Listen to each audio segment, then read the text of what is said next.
우리는 어릴 적에도 그런 말을 들어왔을 것입니다. 야야, 네 엄마가 좋으니 아버지가 좋으니? 그런 질문을 던질 때에 참 아리까리한 질문이래 가지고 엄마가 좋다 하면 아버지가 삐질 것이고 아버지가 좋다 하면 엄마가 삐지기 때문에 어떻게 대답할 수 없어서 앉아서 그냥 울어버립니다.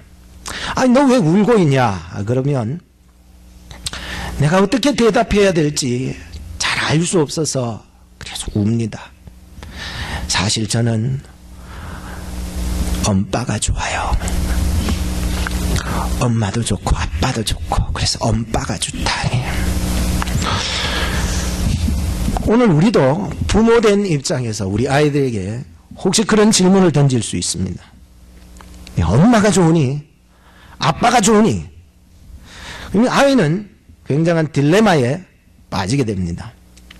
이렇게 말할 수도 없고 저렇게 말할 수도 없는 상황이 오고야 마는 것이기 때문인 것입니다. 그래서 우리 부모들은 혹은 부모가 아니더라도 아이들에게 엄마가 좋으니 아빠가 좋으니 라고 하는 딜레마에 빠지는 질문을 안 하는 것이 우리 아이들 정신 건강에 굉장히 도움이 될 것입니다. 우리는 살아가면서 성도로서 이 세상 속에서 수많은 딜레마에 빠지게 됩니다. 예수님께서도요, 성전에서 들어가시니까 많은 사람들이 따라왔어요. 성전에까지. 그래서 성전에서 그 사람들을 가르치고 있었을 때였습니다. 그때 서기관들과 바리새인들이 간음하다가 잡힌 그 현장에서 잡은 그 간음한 여자를 데리고 와서 예수님이 지금 많은 사람들 앞에서 가르치고 있는 그 현장 가운데 끌고 들어와서는 예수님에게 물어봅니다. 예수님, 이 여자는 간음하다가 잡혀왔는데 모세의 율법에 보면은 돌로 쳐 죽여라고 얘기하고 있는데 과연 예수님은 어떻게 말할 수 있습니까? 라고 한 것입니다. 굉장한 딜레마가 예수님 앞에 놓여지게 됩니다. 왜냐하면 레위기서 20장이나 신명기서 22장에 보면은 율법대로라면은 이 간음하다가 붙잡혀 온 여자는 돌에 쳐 죽여야 우리 공동체가 거룩성을 위해서 이런 거는 빨리 제거해내야 되기 때문에 이렇게 할 수 있다는 율법이 있어요. 그러나 예수님은 늘 사랑을 가르치고 용서를 가르쳤다 보니까는 이게 말이 안 맞는 거예요. 율법대로 하자니까 용서하고 사랑이 울고, 용서해 주라고 하면은 모세의 율법이 울어야 하기 때문입니다. 어떻게 대답하느냐에 따라서 예수님은 굉장한 어려움에 처하게 됩니다. 용서해 주라고 하면은 모세의 율법에 저촉이 되고, 모세의 율법대로 하라면은 자기의 가르침이 다 무너져서 사람들은 더 이상 연약하고 부족하고 죄인되고 연약한 사람들은 더 이상 그의 가까이에 있을 수 없기 때문이었습니다. 그런데 이 서기관들과 율법사들의 똑똑함이라고 하는 것은 여러분들 제가 말을 안 해도 다 알 겁니다. 율법 규범 통째로 외우는 사람들이기 때문에 이런 사람들이 예수님을 딜레마에 빠뜨려서 시험을 들게 해서 고소할 조건을 찾는다라고 하는 이야기는 바로 예수님을 딜레마에 빠져서 그의 말로 인해서 예수님을 고소할 조건을 찾아서 죽이려고 했다라고 하는 의도를 가지고 있었다는 것이었습니다. 세상이요, 살다 보면은 다 딜레마인 것 같아요. 그렇지 않아요, 여러분? 세상이 요구하는 것은요, 이거냐 저거냐예요. 세상의 요구는요, 우리로 하여금, 성도들로 하여금 항상 딜레마에 빠지게 만들어요. 그래서 삶 가운데서 이 딜레마에서 헤어나지 못하다 보니까 자살하기도 하고, 자기의 속에서 굉장히 고민하다가 자살하기도 한 사람도 봤어요. 그래서 저는 이렇게 아무리 세상이 이렇게 똑똑한 지혜를 가지고 우리 그리스도인들에게 이것냐 저것냐라고 요구하기 시작할 때에 예수님 안에는 해답이 있는 줄로 여러분 꼭 믿으시기 바랍니다. 세상의 요구는 이것냐 저것냐인데 예수님에게는 이것도 저것도 아닌데 정확한 해답이 그분 안에 있더라는 거야. 왜 그러냐 하면은 우리가 예수 믿는 것은 이 세상 살아가면서 이것냐 저것냐의 선택과 생각과 방법의 문제가 아니라 믿음의 문제인 줄로 믿으셔야 되는 거예요. 조금 어렵습니까? 끝까지 설교를 들으시면은 좀 이해가 되리라 생각합니다. 이스라엘 백성들이 애굽에서 400년이라고 하는 종살이를 하다가 나왔는데 대략 한 몇 명 정도가 나왔다고 생각합니까? 200만 명이 나오게 됩니다. 아이들과 노인들과 여자들과 이 장정들을 다 합치면은 굉장한 숫자들이 나오게 되고, 또 거기에는 소와 양과 염소와 이 생축들이 엄청나게 많았던 거예요. 그런데 이들이 애굽에서 빠져나와서 홍해 앞에 다다랐을 때에 굉장한 딜레마에 빠지게 됩니다. 이럴 수도 없고 저럴 수도 없었어요. 앞으로 가자니 홍해가 놓여 있었고, 뒤에 보니까는 애굽 왕이 모든 병사들을 풀어서 죽이러 따라오는 거야. 이 사람들은 지금 이럴 수도 없고 저럴 수도 없는 상황에 놓였을 때에도 하나님에게는 홍해를 가르시는 역사가 놓여 있더라는 거예요. 사람들의 생각은 앞으로 가야 되나 뒤로 가야 되나 그것을 생각하고 있었는데, 하나님의 생각은 우리 인간이 가진 생각과 전혀 다른 방법을 가지고 있었다라고 하는 것입니다. 오늘 저는 이 가늠한 여인에 대해서 설교를 하지만 이 설교의 내용은 가늠한 여인의 거기에 대해서 가늠했다라고 하는 데서 포커스를 맞춘다면 여러분들 설교를 잘못 듣고 있는 것입니다. 자, 지금부터 한 3가지 정도 여러분들에게 간략하게 말씀 전해드리겠습니다. 오늘 우리의 인생의 딜레마 속에서 우리는 이래야 되나 저래야 되나 이 고민 가운데서 정말로 자살하지는 마세요. 고민 가운데서 오직 예수님은 어떻게 하셨는지, 예수님에게 분명한 해답이 있다는 사실을 우리는 배워서 그분 안에 거할 수 있었으면 좋겠습니다. 첫째, 예수님께서는 지금 몸을 굽혀서 손가락으로 땅에 쓰셨다고 합니다. 뭘 쓰셨을까요? 혹시 아시는 분 계세요? 뭘 쓰셨을까요? 뭘 쓰셨을까요? 전 이게 굉장히 고민이 됐습니다. 예수님이 땅에 글씨를 쓴 이래 2000년 역사가 흘러갔지만 그것을 알 수가 없어요. 뭘 쓰셨을까?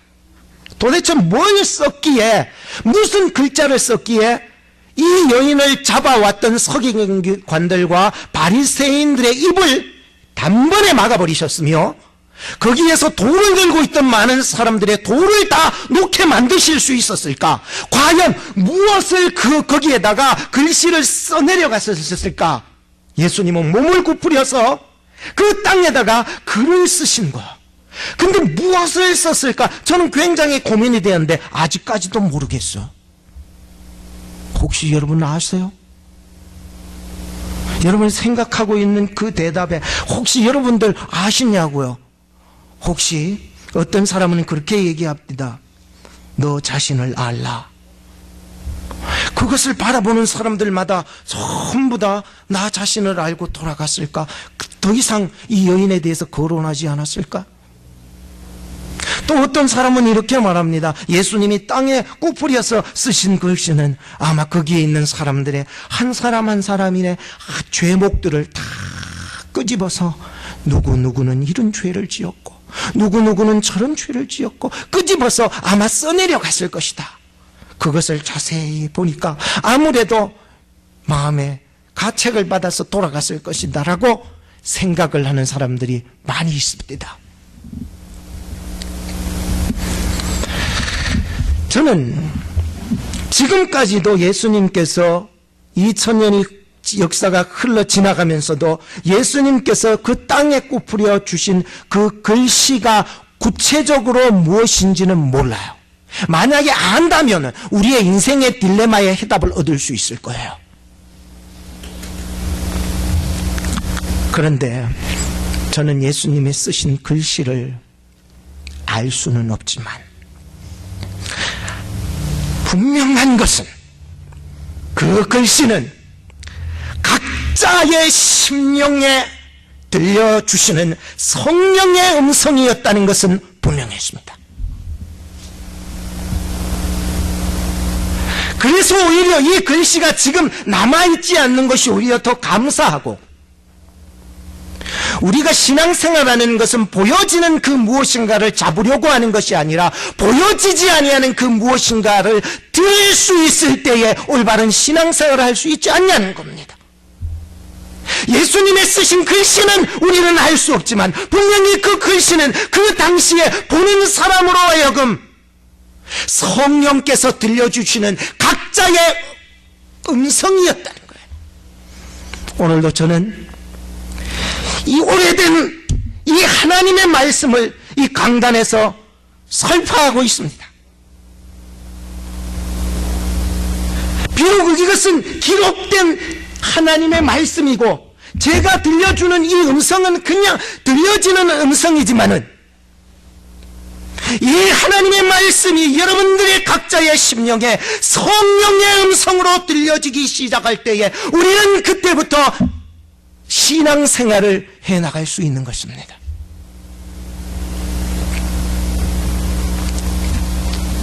베드로는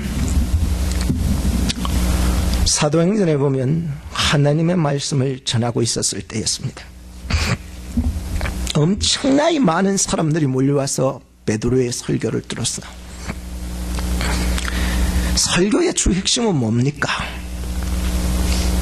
예수 그리스도께서 죽으셨다.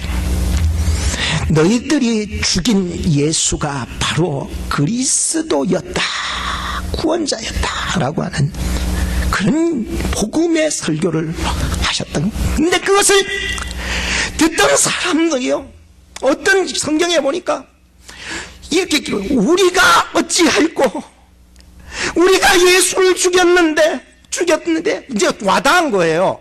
설교가 와닿은 거예요, 마음속으로. 우리가 어찌해야 할꼬, 우리가 예수를 죽였네, 우리가 이 상황에서 우리는 지금 어떻게 해야 될까 하면서 가슴을 치고 있었을 때에 베드로가 이 얘기를 합니다. 너희가 각각 예수 그리스도의 이름으로 세례를 받고 너희가 각각 예수 그리스도의 이름으로 회개를 하고 죄사함을 받으라. 그리하면 무엇을 선물로 받으리라? 성령을 선물로 받으리라.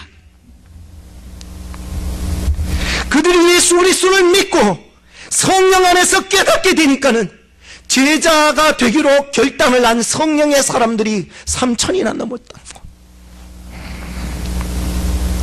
오늘 우리가요, 살아가면서 하나님의 말씀을 통해서 오늘 각자에게 주시는 성령의 음성이 있기를 주의 이름으로 축복합니다. 예수 그리스도 안에서 이 성령의 음성을 듣는 사람은 자신을 돌아볼 줄 알아요. 들었던 도를 놓을 줄 알아요. 자기의 죄를 깨달을 줄 알더라고요. 성령 안에서 깨닫게 되고 성령의 사람이 되고 예수 그리스도의 죄자가 되어져 가더란 말이에요. 주의 음성을 내가 들으니 사랑하는 말일세.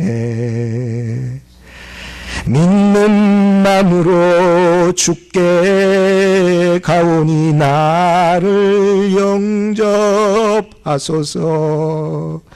내가 매일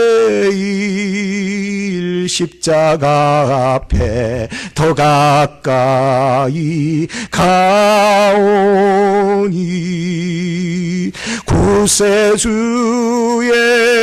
흘린 보배 피로써 나를 정케 하소서. 예수 그리스도의 그 음성은 성령 안에서 늘 나를 사랑하신다는 음성이 들려지고 있어야 합니다. 두 번째로 제가 말씀드리고 싶은 것은 예수님은 우리도 이 여자와 똑같은 죄인이라고 하신 것입니다. 8절에서 9절입니다. 벨마라고 하는 여자 죄수가 있었는데 자기 어머니도 총으로 쏴 죽이고 약혼자도 쏴 죽이고 다른 2명도 총으로 쏴 죽였습니다. 그래서 붙잡혀 갔습니다. 이건 중죄다, 너는 사형이다, 이렇게 결론이 났습니다. 이 여자는 사형 선고를 받고 날짜가 점점 가까울수록 두려웠습니다. 그때 빌리 그레함 목사의 맏딸이었던 르츠라고 하는 딸이 교도소 사역을 갔다가 이 벨마라고 하는 여자를 만나서 복음을 전해서 예수님을 믿게 만들었어요.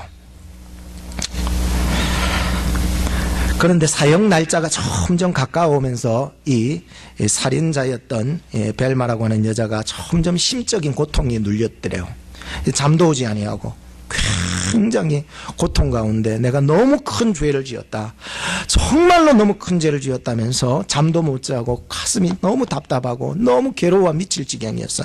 그래서 자신을 전도했던 빌리 그레함 목사의 맏딸을 다시 상담을 요청해서 얘기를 하고 있었어요. 그래서 이 르츠라고 하는 여자가 물어봤어요. 벨마, 바닷가에 가면은 모래들도 많지만 이 모래와 또 진흙에 이렇게 보면은 개들이 지나가면서 구멍을 판 그걸 봤느냐? 봤대요.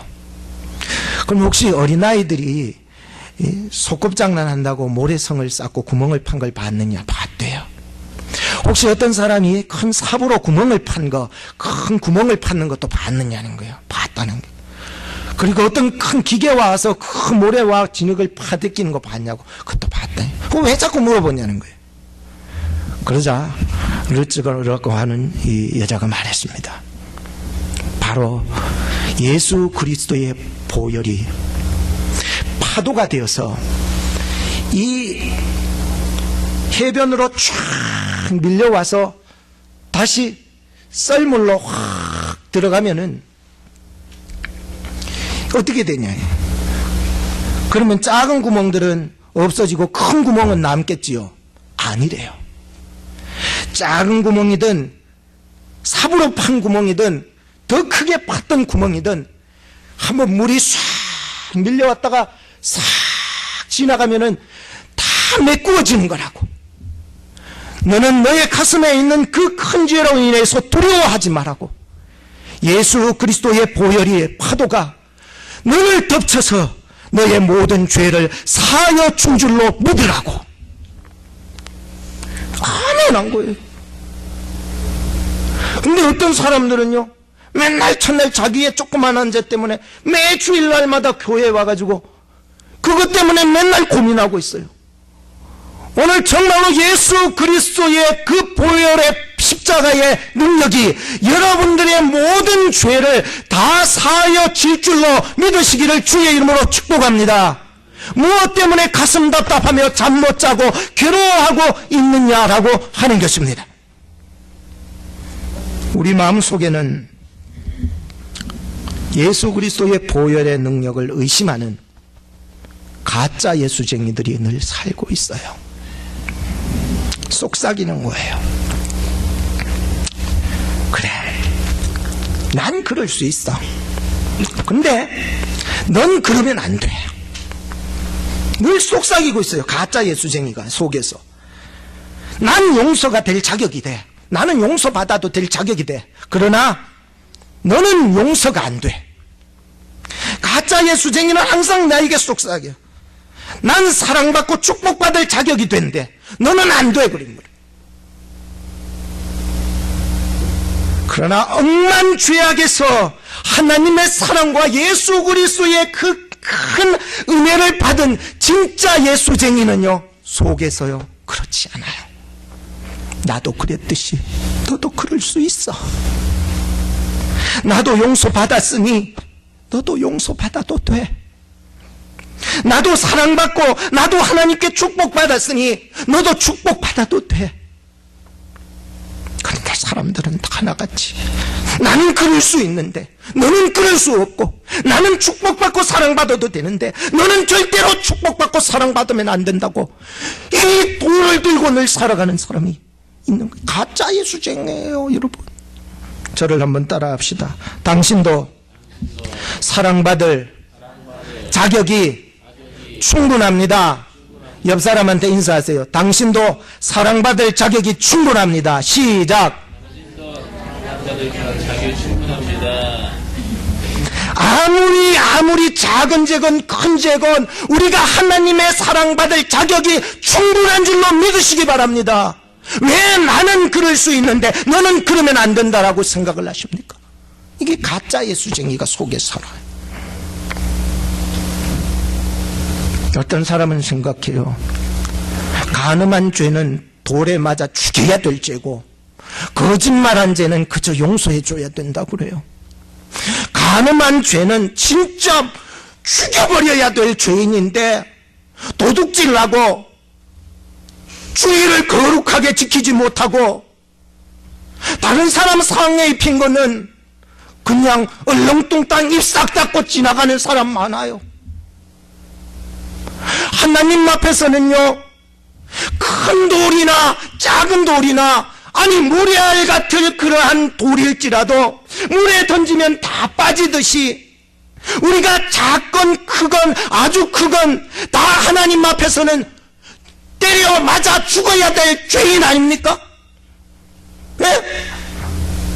그런데 왜 내 속에는 죄에 대한 두려움을 가지고 간음한 여자는 때려 죽여라 그러고 거짓말하고 죄의 성수 거룩하게 제대로 지키지 않은 죄는 그냥 입 싹 닫고 지나가냐라고 자기 규범이 그 속에, 자기 규칙이 그 속에, 죄에 대한 기준이 자기 규칙이 들어서 다른 사람을 간음한 여자는 죽여야 된다고 헛소리하고 앉아있니 가짜 예수쟁이가 내 속에 있는 거예요.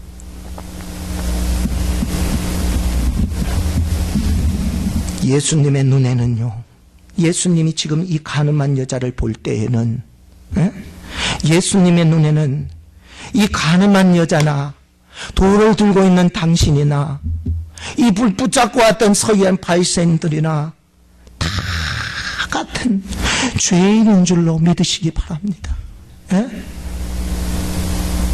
여기 모인 사람들 누구 하나도 지금 간음한 여자와 다를 바가 없는, 그냥 다를 바가 없는 똑같은 이 간음한 여자와 똑같은 그러한 죄인들이 그냥 여기 깔려 있는 거예요. 다예요, 다. 이 세상에 죄인 아닌 사람이 없는 줄로 믿으시기 바랍니다.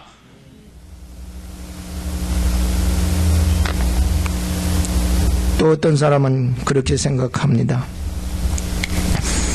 나는 죄인입니다. 나 같은 죄인 살리신 나는 죄인입니다 라고 하는, 그냥 여러분 죄인이죠? 아멘. 여러분 죄인이죠? 아멘이에요. 나는 죄인입니다 하면 이 뭉텅거려서 그냥 공통적으로 뭉텅거려서 나는 죄인입니다 그러면 아멘 하는데, 구체적으로 공식 석상에 앞에 딱 세워놓고 이 사람은 몇 날 며칠 몇 시에 죄를 이렇게 지었습니다. 누구에게? 이렇게 하면은 시인할 사람이 과연 몇이나 있을까요? 에? 사람들은 다 군중 속의 외로움, 교회 안에서의 고독, 뭔가 이 뭉텅거려서는 자기가 인정을 하고 싶은데 구체적으로 찔러주면은 인정을 하지 못하는 게 사람의 마음인 것입니다. 그래서 많은 사람들이, 현대인들은 이 군중 속에서는 자기 죄를 감추고 살아가는데 구체적으로 군중 앞에서는 자기 죄를 구체적으로 몇 날 며칠 몇 시에 내가 누구에게 도둑질을 했다라고 하는 거 얘기할 수가 없어요. 없어요. 얼마나 연약한 존재입니까? 나는 과연 이 가늠한 여자보다 더 나은 것이 무엇이 있습니까?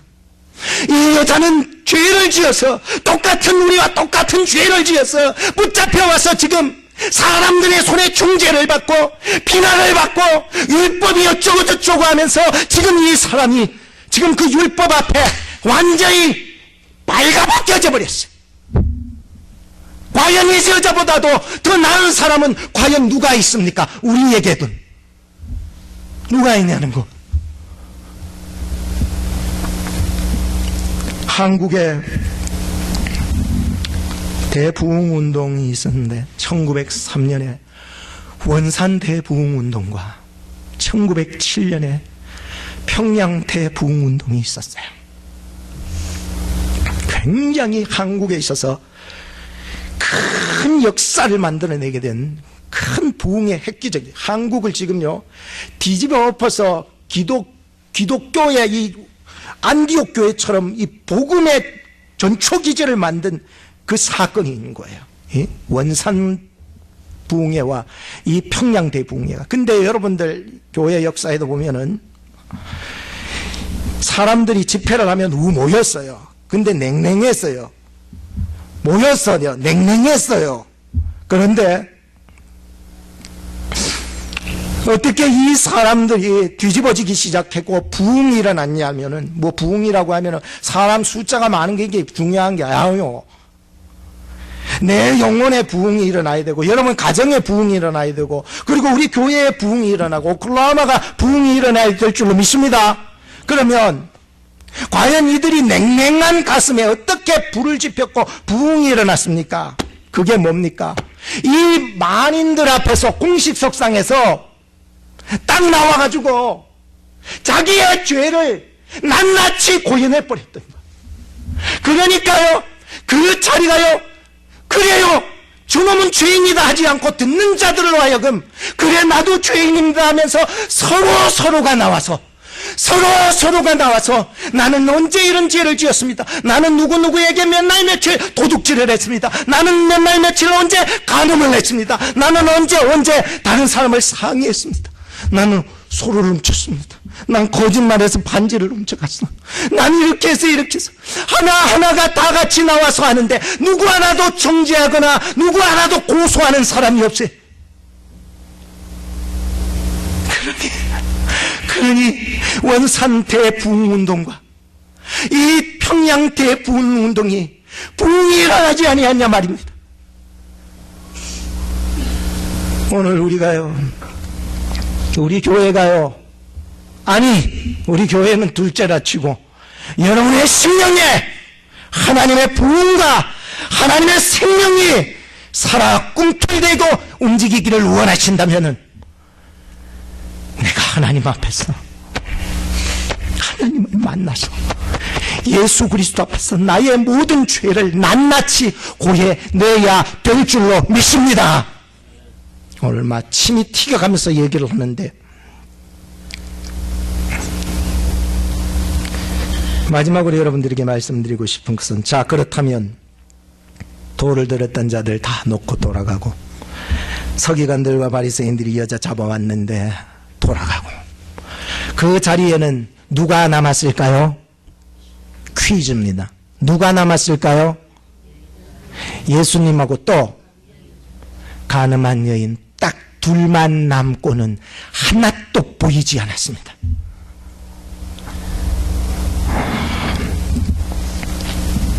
이 가늠한 여인은 모세의 그 율법 앞에 처참하게 죽어지고 예수 그리스도 안에서 새롭게 태어난 줄로 믿습니다. 여자야, 너를 고소하고 정죄하던 자들이 어디 있느냐? 없나이다. 나도 너를 정죄하지 아니하나니 가서 다시는 범죄치 말라. 예수님께서도 정죄하지 않았습니다. 죄를 정죄하는 권한은 오직 누구만 있을까요? 하나님께만 있어요, 여러분. 꼭 기억하세요. 죄를 고소하고 죄를 정죄하고 죄의 심판자의 권한은 오직 하나님께만 있어요. 에? 예수님께서도 친히 말씀하시기를 나도 너를 정죄하지 아니하나니. 그런데 많은 사람들은 살아가면서 자기가 하나님이 되어서 살아가는 사람들이 너무 많잖아요.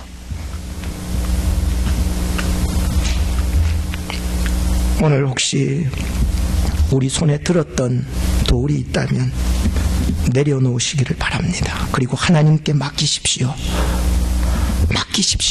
그리고 여러분이 해야 될 것은 기도하십시오. 예수님의 넓고 크신 그 십자가의 사랑 안에 주여, 나도 똑같은 가늠한 여인인데 나도 매일매일 넓고 크신 예수님의 그 십자가 사랑 안에 나도 매일매일 거하며 살게 하소서. 이렇게 돼야 됩니다. 이 시간 우리 같이 한번 기도했으면 좋겠습니다. 주여, 말씀을 통해서 각자에게 주시는 성령의 음성, 즉 내게 주시는 성령의 음성을 듣게 하옵소서.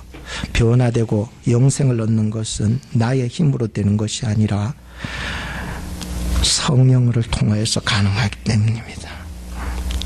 기도하시기 바랍니다. 그리고 또 하나는, 주님, 나도 가늠한 여자와 똑같은 것을 인정해야 합니다. 그리고 예수 그리스도의 보혈의 파도가 나를 완전히 이렇게 덮치게 해달라고, 그리고 예수 사랑 안에 거하며 이제 사랑하며 용서하며 살 마음을 달라고 기도하시기 바랍니다.